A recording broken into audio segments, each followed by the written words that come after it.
একদম ৭১-এর বিষয়ে যেরকম কোনো বয়ান নাই তাদের, ঠিক আছে, এটাকে বিভিন্নভাবে জাস্টিফাই করতে যাচ্ছে কেন্দ্রে ঠিক একই রকম এই গুপ্ত নিয়ে এটা তো আমরা একা বলতেছি না, এটা এখন বাংলাদেশের প্রত্যেকটা ক্যাম্পাসে এই বিষয়ে বহুল চর্চিত বিষয়। আমার ১৩২টা যে কমিটি ইউনিটের কমিটি অ্যানাউন্স হয়েছে সেই কমিটি গত এক বছর ধরে কমপক্ষে ১০টার অধিক পাবলিক ইভেন্ট অ্যারেঞ্জ করছে as a president and secretary. এবং আমাকে শেষ করতে দেন, লেট মি ফিনিশ। শিবির তো একদিনে উড়ে আসা সংগঠন না, 1977 থেকে আজকে পর্যন্ত কাজ করছে। আপনি বললেই আমার এতদিনের ফরম্যাট আমি চেঞ্জ করে ফেলবো না। আমার এখানে এমন কাজ না যে আমি অমুক সম্পাদক, হ্যাঁ 50 জন এসে বলতে হবে আমি অমুক সম্পাদক, আমি অমুক পদ পাইছি। আমাকে এটা বোঝান, একটা সংগঠন 200 জনের কমিটি দেয়, এখানে 200টা সম্পাদকের 200 জনের কি কাজ থাকে, বা এই 200 জনের সম্পাদকীয় মণ্ডলীর সম্পাদক বৃন্দ গত একটা বছরে বা তার এক বছরের সেশনে প্রত্যেকটা বিভাগের কি কাজটা করে, আদৌ তার প্রত্যেকটা বিভাগের স্বতন্ত্র কাজ থাকে কিনা বা তিনি করেছেন কিনা, নাকি শুধুমাত্র যে কজন মিছিলে আসে, যে কজন আমাদের সাথে আছেন তাদেরকে একটা করে পদ দিতে হবে, সেই পদ তিনি যে বলবেন আমি অমুক পদ, আমার অমুক পদ আছে, এটার জন্য দেওয়া হয়। আর আমাদের ছাত্র শিবিরের জায়গা থেকে আপনি দেখবেন আমাদের গঠনতন্ত্র যেটা লেখা আছে যে অনেকগুলো প্যারামিটার মধ্যে একটা প্যারামিটার হচ্ছে পদের প্রতি লোভহীনতা।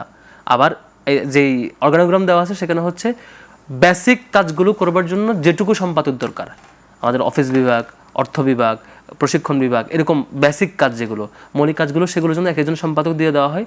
তার আন্ডারে একটা মানে ওই বিভাগটা ফাংশন করার জন্য সে যে 5-7 জন 10 জন যে কজন যখন লাগে নিয়ে তার কাজগুলো বাস্তবায়ন করে। এখানে মানে পদের প্রতি দায়িত্বের প্রতি অনাগ্রহটাই হচ্ছে প্রাইম ফ্যাক্টর দায়িত্ব পাওয়ার জন্য। তারপর দায়িত্বটা বন্টন করে দাও, শুধুমাত্র কাজগুলো বাস্তবায়ন করা। আমার এখানে এটা দরকার নাই। আপনি দেখবেন এর জন্য ছাত্র শিবির 77 থেকে এখন পর্যন্ত পদ নিয়ে গাঞ্জাম হয়েছে, মারামারি হয়েছে, দুই গ্রুপে মন খারাপ হয়েছে, রাগ হয়েছে, কখনোই পাবেন না। কিন্তু কে কোন পদে আপনারা জানেন, যা আছে তাই প্রকাশ করা। আমার যে অর্গানোগ্রাম সে অনুযায়ী যা আছে তাই তো আমরা প্রকাশ করছি। আমার সারা দেশে আপনি শিবির একমাত্র সংগঠন দেখবেন, ছাত্রদল তো মাশাআল্লাহ কমিটি হয়েছে আজকে 1-1.5 বছর হয়ে গেছে, লম্বা সময়, এখনো ওনাদের সব ইউনিটের কমিটি হয় নাই। আর আমার ছাত্র শিবিরের জানুয়ারির 1 তারিখ কমিটি স্টার্ট হয়েছে, জানুয়ারির 20 তারিখের মধ্যে আমার 132টা ইউনিট সবগুলো ইউনিটের কমিটি হয়ে গেছে মাত্র 20 দিনের মধ্যে। এইভাবে করে সব জায়গায় আবার দেখবেন ছাত্র দলে হয়তো কমিটি আরো চলতে থাকবে, কিন্তু আমরা আগামী বছর 132টা কমিটির নাম কি প্রকাশ সবগুলো পেজে দেওয়া হয়েছে, সবগুলো কেন্দ্রের অফিসে পেজে দেওয়া হয়েছে, সবগুলো পেজে দেওয়া আছে, সবগুলো কেন্দ্রের পেজে আপনি পেজটা ঘুরে আসবেন, সবগুলো কেন্দ্রের পেজে দেওয়া আছে, কেন্দ্রের পেজে ওই 20 দিনের মধ্যে দেওয়া হয়েছে। দেখেন মানে ভাইদের অন্য সংগঠনের সম্পাদকীয় পদে কি করা আছে, আমাদের কমিটির মেয়াদ উত্তীর্ণ কিনা, আমাদের সম্মেলন ঠিকমতো হয় কিনা, এইগুলো মানে অন্যান্য সংগঠন এগুলো নিয়ে ব্যাখ্যা।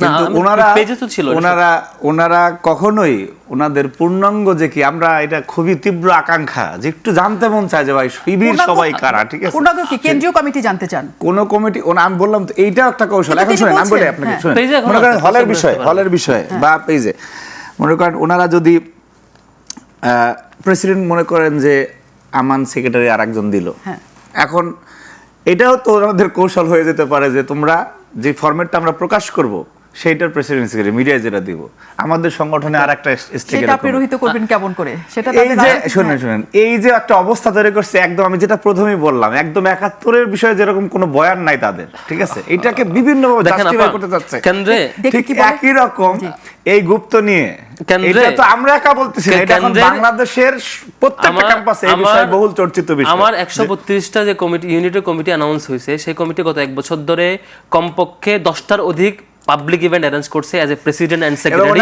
এবং আমাকে শেষ করতে দেন, লেট মি ফিনিশ।